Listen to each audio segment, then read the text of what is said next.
we're going to do is look at ways we can work better with our family as a whole. In particular, we're going to talk quite a bit about children, so that they become a bit more of a support rather than a hindrance for us. And we're also going to talk about the support that we get from our friends, because that can be really important for us as well. We have got a lot of ideas for you to think about that we want to share with you today.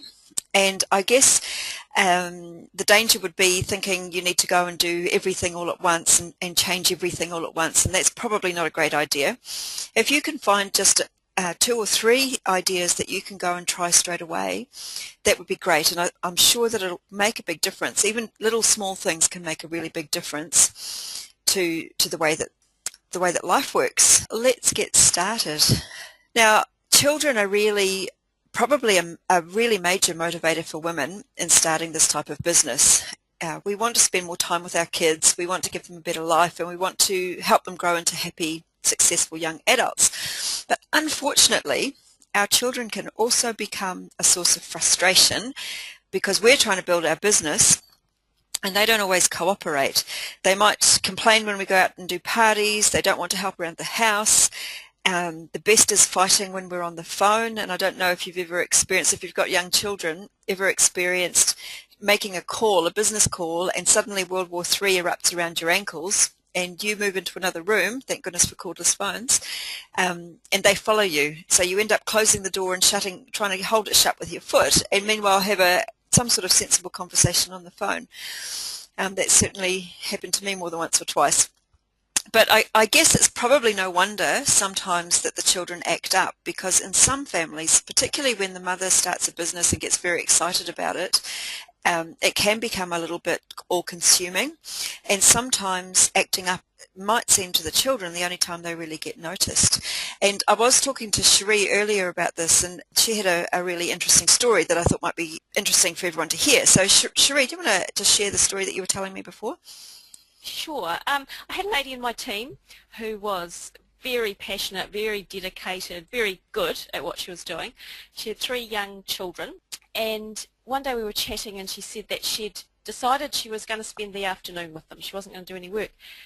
But then she realised that she actually didn't know what to do with them. She spent so much time working, and she was always on the phone and on the internet and what have you, that she'd forgotten what to do with the kids.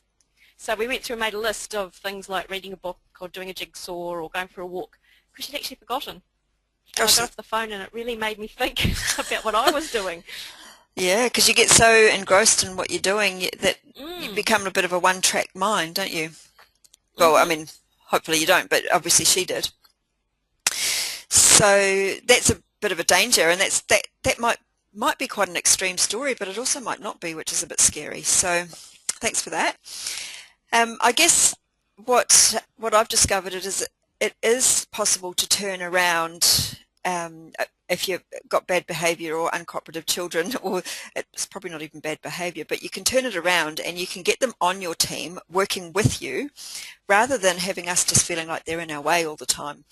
And obviously more happiness and harmony at home leads to building a better business all around. It's just a much, much nicer way to live. The direct selling business, which is what we're in, is one that does model a lot of positive traits for children as they're growing up. And there are lots of things that they see us doing because we're working at home that would be really fantastic for them. Well, it's great for them to have exposure to, and really fantastic for them to then be able to take with them as they grow up. So I'd just like to give you an opportunity to think about that for a minute. What sort of skills do you think that they can see from us that would be good for them to start taking on board themselves? Children take things on by osmosis. By being able to include the children and letting them be involved in your business, you're going to grow closer together and you're going to instill some wonderful qualities in them. And I have to say that I didn't always get this. Things could have turned out quite differently for us in our family because of the way that I was. At one point in my business, I was so focused on what I was doing, I became really frustrated and very short-tempered with my children. It felt like they were in my way all the time and just being a nuisance. It was a constant battle and really unpleasant for all of us. And it was really awful. And here was me not being conscious of what was really going on and feeling like the children were just being a nuisance. In actual fact, it was me that was the problem. I sort of I had this realization one day that actually the children were one of the main reasons I was doing the business in the first place, and it seemed kind of silly that I was damaging my relationship with them over something I thought I was doing for them. Was that similar? It was very similar, and I actually had, sometimes someone in my team would sort of either slow down or even possibly leave totally because they decided that the children came first and that was the way it was going to be, and I couldn't quite figure out how to explain to them how to have a balance and how to have a balance myself and do both. Yeah, and you can do both actually. So, and that's what we're going to talk about quite a bit today. So once I kind of managed to realize that we could do everything, that the kids could be part of it, and that this was a journey that we could actually do together, everything changed. You know, what they wanted was more time with me, and what I wanted was to make the business successful, and we could actually do both, and doing both was fantastic for the children. So my kids were 1 and 4 years old when I first started Party Plan, and they're now 17 and 20. But as they've grown up, I can totally see a lot of the skills that we mentioned earlier. I can see them coming through in them, and now that my daughter's at university, you know, her work ethic, her goal setting, all of that stuff has really put her in good stead. So I think it puts them in a great position as they start adulthood, and I don't know where else they'd be able to learn those sorts of skills. So with that in mind, I guess most of us have probably heard that TEAM could stand for Together Everyone Achieves More. And normally we hear this when we're talking about business or we're talking about our Party Plan team, but this is actually also applicable to families. This is a really lonely journey if you try to go it alone, but it's so much fun if everyone feels like they're part of it. So your family's a team involved in, and we're all involved in each other's success, as well as a team in just living life together. So we need to know that everyone's got a part to play, everyone's important, and everyone's needed no matter how old they are. This sort of attitude builds self-esteem, and it has proven to be a really powerful positive start for children, especially as they enter the turbulent teenage years. So here's some ideas for encouraging kind of teamwork, and these sorts of things can work even with really very young children, and I'm not talking about babies, but if you present things in a way that they can understand, they actually can get it. The first thing is to tell them about your goals and your plans. Let your family know about what you hope to get out of the business and how it's going to benefit them as well. And I'm talking about not only the children here, but your family as a whole. How is this going to benefit them? Use it as a time to be able to talk to them about their own dreams and their own plans for their lives. You know, you'll be really surprised at the wisdom and the thoughtfulness of some of the things that come out of the younger members of the family's mouths. And you might even want to keep a little notepad and write it down and save it for their 21st, because it's always inspiring and very cute, and sometimes very funny. So talk about how you want, or what you want to achieve as a team, and definitely how it's going to benefit, how's it going to change your life. And if you can have a common family goal in that, so you've got your individual goals, but have a common one, that's brilliant as well, because you're all working towards something that you have in common. So a holiday that everyone's working towards is a really good one. For example, you know, if they are really excited about a family holiday that they really want to go on, they're not going to mind you being on the phone as much because they know that there's going to be a payoff.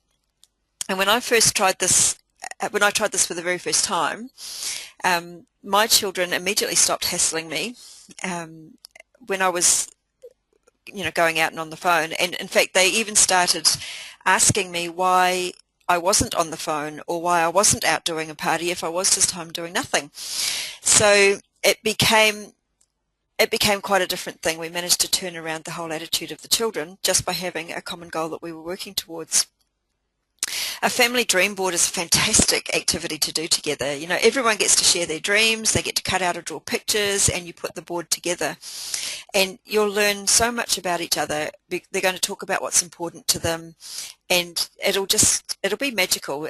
It's really, I've spoken to several families that have done similar things with even quite young children, and it's been quite amazing. They do it every year.